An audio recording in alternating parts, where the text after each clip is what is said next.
Ce livre m'a laissé complètement vidée. Je l'ai refermé et je suis restée silencieuse. On en sort secoué, presque meurtri.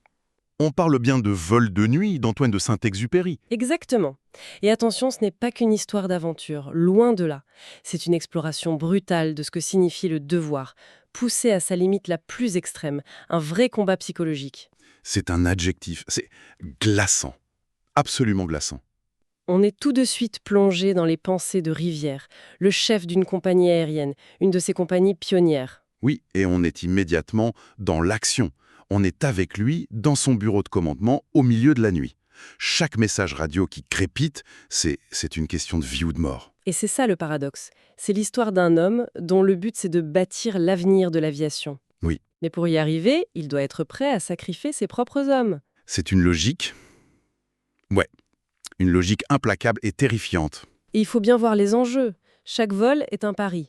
Une seule défaillance, un seul crash, et tout le projet des vols de nuit, ce rêve de relier les continents, tout pourrait s'effondrer. Pour bien se mettre dans l'ambiance, il faut s'imaginer.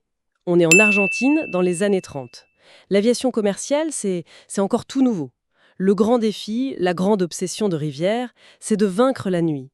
Il veut prouver que l'avion peut être plus rapide que le train et les navires, mais pour ça, il faut voler sans s'arrêter. Bah oui, il faut bien saisir à quel point c'était révolutionnaire.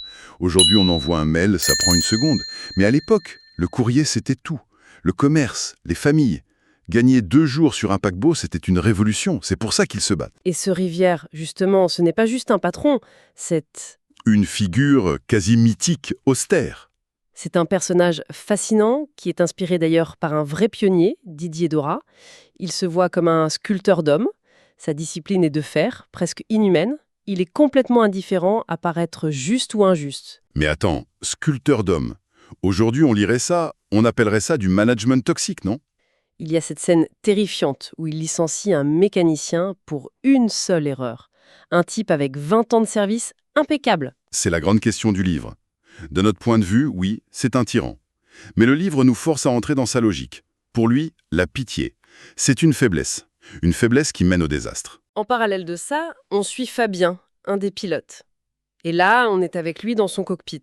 On ressent toute la poésie du vol, cette vue unique sur le monde. Saint-Exupéry décrit ça magnifiquement, ce mélange de solitude, de peur et d'émerveillement. Et le conflit central, il est là, dès le début. C'est le bonheur de l'individu contre le devoir du groupe. Rivière le pense lui-même. Il y a cette phrase terrible « Aimer, aimer seulement, quelle impasse !» Pour lui, le métier exige un sacrifice total. C'est incompatible avec une vie de famille, avec la tendresse. Et puis, le drame se noue, lentement. 3 avions doivent arriver à Buenos Aires. Celui de Fabien, qui vient de Patagonie, signale un orage. D'abord, c'est rien, c'est lointain. Et puis, l'orage devient un cyclone monstrueux. Il l'encercle. Le retour est impossible. Et pendant ce temps, au sol, il y a l'épouse de Fabien qui attend. C'est le contrepoint. On la voit préparer le repas, téléphoner au bureau, sentir l'angoisse qui monte petit à petit. Elle incarne un autre absolu, celui de l'amour, de la vie privée qui réclame son dû. Ah oui, c'est un choc frontal entre deux mondes. Deux vérités qui peuvent pas coexister. Exactement. Et Fabien, là-haut, il est piégé. Il tente le tout pour le tout. Il réussit à monter au-dessus du cyclone. Et là, c'est le calme. La pureté des étoiles.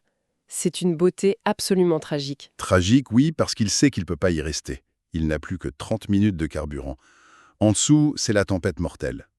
Il est condamné. Rivière reçoit les derniers messages. Il comprend que Fabien est perdu. C'est une défaite terrible pour lui. Mais au même moment, le courrier pour l'Europe doit partir. Annuler le vol, ce serait admettre que la nuit a gagné. Alors, face à la femme de Fabien, qui est venue chercher des nouvelles, il reste silencieux, impuissant, mais inflexible. Et il donne l'ordre de départ. La mission continue, malgré la mort d'un homme. Et donc la nouvelle de la disparition de Fabien est confirmée. C'est une perte sèche, brutale. Oui, mais le réseau, lui, n'a pas été interrompu.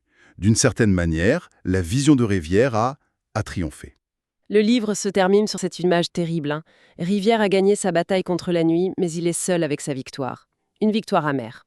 Et on reste avec cette question qui nous hante. Est-ce que cette quête du progrès, cet héroïsme du devoir, est-ce que ça justifie un tel sacrifice? En fait, La vraie question que Saint-Exupéry nous laisse, c'est faut-il être un monstre pour accomplir de grandes choses? Et la réponse, elle n'est jamais vraiment donnée. Tiens, justement, ça me fait penser, j'ai une bonne nouvelle pour vous qui nous écoutez. Ce livre est disponible sur Audible et vous pouvez le récupérer gratuitement en cliquant sur le premier lien dans la description.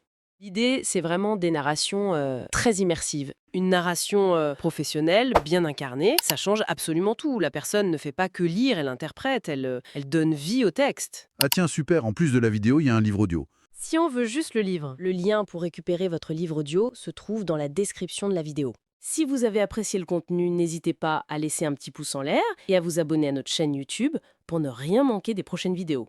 Pour ma part, je vous donne rendez-vous très bientôt pour une prochaine vidéo. En attendant, je vous souhaite une excellente fin de journée ou une agréable soirée et à très vite.